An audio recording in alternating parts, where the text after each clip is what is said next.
guys.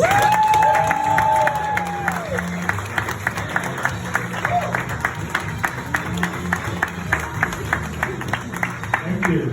Appreciate that. Gotta be honest, I'm not gonna lie, I'm a little bit nervous about being up here. No, not because of you guys. As a fat guy, being up on this little stage scares the hell out of me. You know, I can already tell I'm a fat.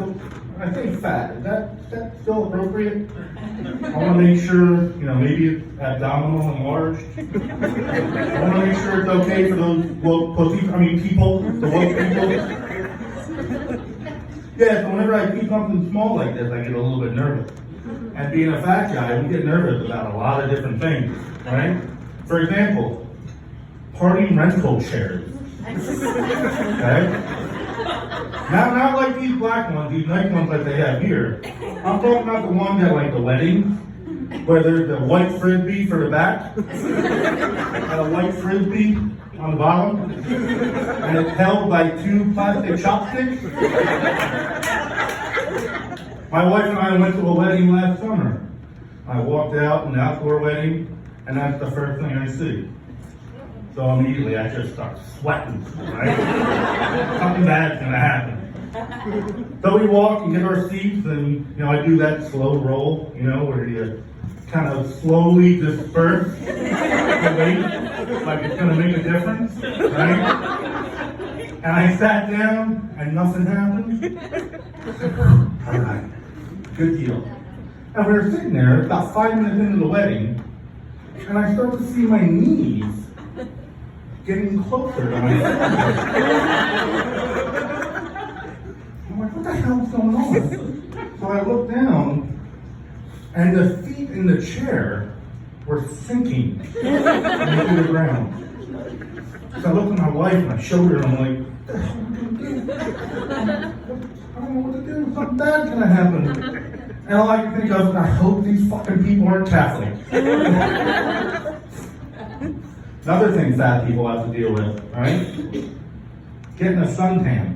No, not the cheap joke. I need more sun. Not that, right? But just overall getting a suntan. Difficult for a guy like me. You would think I would just, go lay in a lounge chair and just spread all this out, right? And that's no big deal.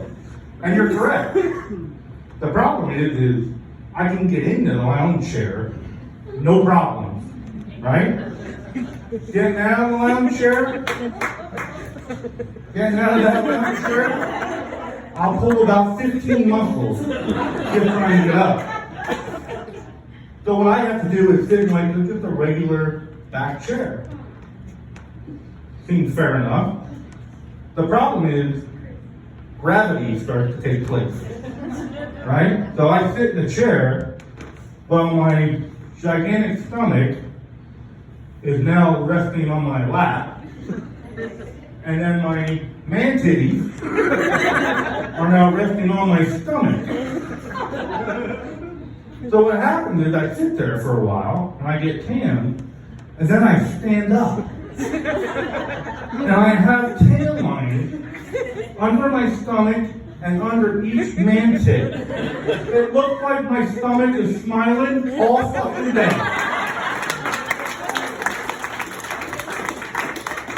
That's not right. Some of the things I have to deal with just because I like cheeseburgers. It's not fair. I know what some of you guys are thinking, and I've gotten this before, where people have come up to me and said, man, you look like somebody famous. I just can't put my finger on it. I was telling my wife this the other day. It's like, honey, I can. Someone said they couldn't figure out what I look like. Short, snumpy legs, long belly, big old fat head. So we're talking, and she goes, if Chris Farley and Kevin James got really drunk one night and had some great man sex, somehow got pregnant, shot out a kid.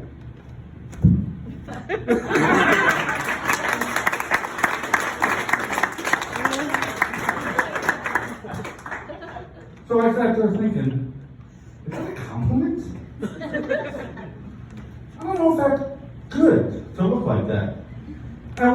have to have great man sex to get pregnant? Do you just need to have great sex? Or can you have good sex? Because if you have to have great sex to get pregnant, maybe that's why my wife and I don't have any kids. And I'm just thinking, why the hell am I thinking about gay man sex all night long? Guys, it's been great. Thank you very much.